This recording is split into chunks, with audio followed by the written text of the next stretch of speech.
केवल मुझे ही भज रहा है, या भय से कोई भगवान को भजता है, या भगवान को कोई प्रेम से भजता है, तो भगवान उसको अपनी गति प्रदान करते हैं। जब शिशुपाल का मृत्यु हुआ तो उनके शरीर से जो ज्योति निकला सो प्रभु के शरीर में जाकर विलीन हो गया। युधिष्ठिर जी महाराज कहते हैं कि प्रभु आपको छीन छीन कर गाली दे रहा था और इसकी गति आप प्रदान किए। ऐसा काम द्वेषं भयातुतः स्नेहातं यथा भक्ते मनम् आवेश्यं तदं जित्वा मधवक्तं गता।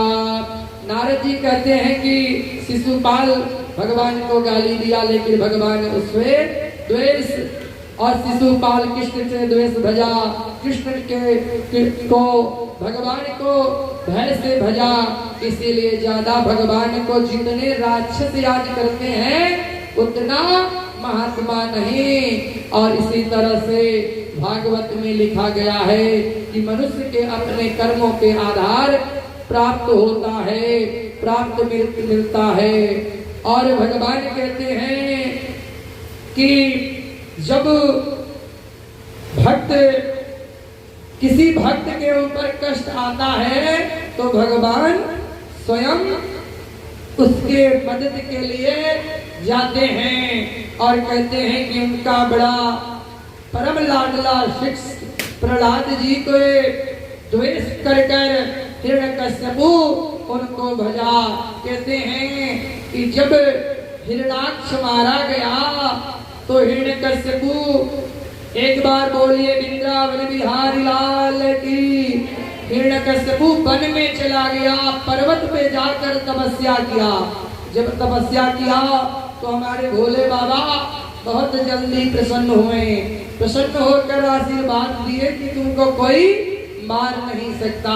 इधर तपस्या करने के लिए गए, इधर इंद्र महाराज आए और हिरण्यकश्यपु की पत्नी कयाधु को बंधक बनाकर ले जाने लगे। उनके राज्य में जितने उनके सैनिक थे सबको मार दिए, उनके पुत्रों को मार दिए। और लेकर जब जाने लगे तो बीच रास्ते में नारद जी महाराज से मुलाकात हुआ। नारद जी कहते हैं कि हे महाराज, इंद्र महाराज ये क्या कर रहे हैं? अरे आपके द्वारा ये चीज शोभनीय नहीं है। अरे आप पहले तो एक गर्भवती स्त्री को बंधक बना कर ले जा रहे हैं। कहे हाँ, जो हिरण्यकश्यपु है मेरा बहुत बड़ा शत्रु है। अगर उसके शत्रु उसके सारे पुत्रों को मैं मार दिया, तो उसके राज्य को नष्ट कर दिया। तो कहे महाराज इनको नष्ट कर दिए, लेकिन एक शास्त्र में बताया गया है कि एक स्त्री को, अबला स्त्री को कभी बंधक बनाकर नहीं ले जाया जाता।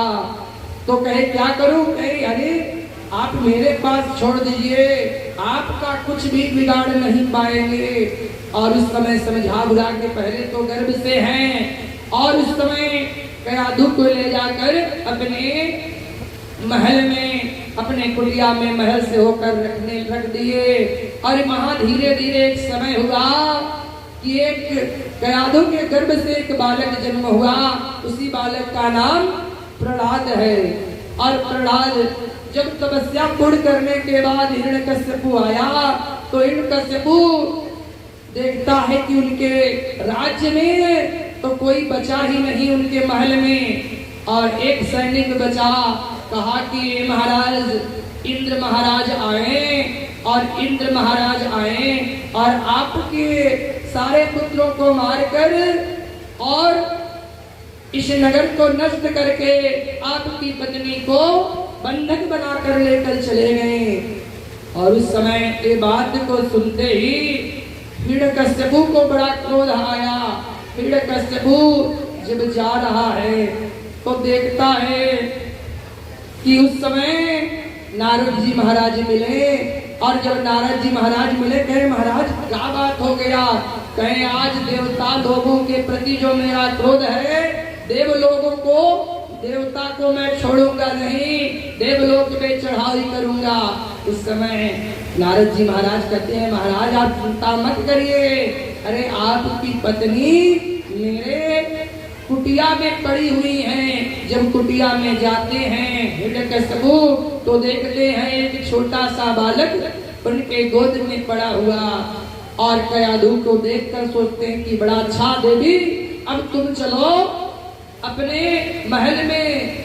तो उस समय नारद जी महाराज कहते हैं कि महाराज ये क्या कर रहे हैं, अभी तो बालक जन्म लिया और आप लेकर जाना चाहते हैं। मैं चाहता हूँ कि आप कुछ समय यहीं पर रहने दीजिए। और उस समय देखिए नारद जी के प्रति हिरण्यकश्यपु महाराज को थोड़ा सा बड़ा वो हुआ विश्वास, और कहे कि वाह आज तो मेरे भगवान का कार्य किए, आज मेरे आप पे बड़ा, मैं आज केवल आज मेरा जो शरीर मेरा प्राण आप पे तृप्त है, क्योंकि आज मेरी पत्नी को आप मेरे बच्चे को सुरक्षित रखे हैं, तो आप रहने देते हैं। धीरे धीरे प्रहलाद जी बड़े होने लगे, और जब प्रहलाद जी बड़े होने लगे तो प्रहलाद जी नारद जी क्या करते थे, नारायण नारायण नारायण नारायण, वही वाक्य प्रहलाद जी भी करने लगे, नारायण नारायण। कुछ दिन व्यतीत होने के बाद प्रहलाद जी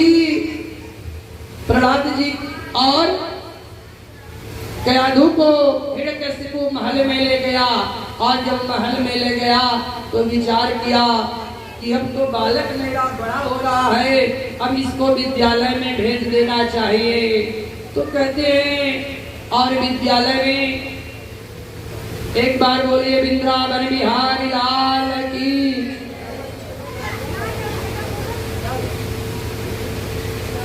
और उस समय तभी जब बालक को अपने पास बुलाए और अपने नगर में हिरण्यकश्यपु जब आया तो देवताओं का पूजा बंद करवा दिया था। बस कहा कि आज जो हम सब लोग जाप करेंगे केवल हिरण्यकश्यपु नमः हिरण्यकश्यपु नमः, इसी नाम का जाप करेंगे देवता, क्योंकि जब आप पूजा पाठ करते हैं तो देवता का बल बढ़ता है। बलहीन हो जाएंगे तो मेरे सामने सामना नहीं कर पाएंगे। और प्रहलाद जी को गोद में जब लेता है तो विचार करता है, कहता है कि बेटा ये बताओ यहाँ तुमको कैसा लग रहा है, और कैसा लग रहा है? तो कहते हैं कि कैसा लग रहा है, अरे पिताश्री क्या मुझे तो बहुत अच्छा लग रहा है, लेकिन सर्वस्व दुनिया जो है झूठी है, सत्य यही है कि मेरे नारायण जो हैं वही एक सत्य है।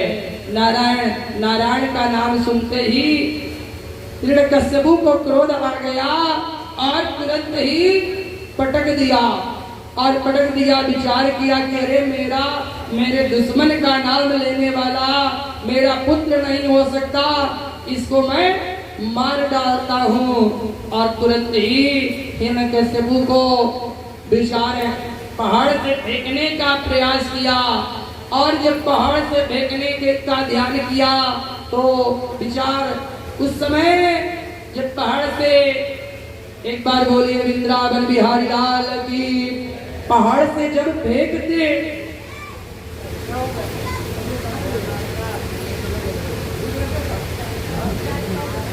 और उस समय जब पहाड़ से फेंक रहे हैं, प्रहलाद जी छोटे से 5 वर्ष के बालक तो केवल एक ही ध्यान कर रहे हैं, नारायण का ध्यान। नारायण का ध्यान करते करते इसका प्रभाव एक ऐसा हुआ कि मानो लक्ष्मी जी अपने चदरिया को बढ़ा दी, पहाड़ पर्वत अपने आप पृथ्वी पे स्पर्श कर दिया और उतरकर पैदल पैदल चलकर आ गए। दूसरे जब एक पागल हाथी को मारने के लिए हिरण्यकश्यपु फिर भेजा प्रहलाद जी को, जब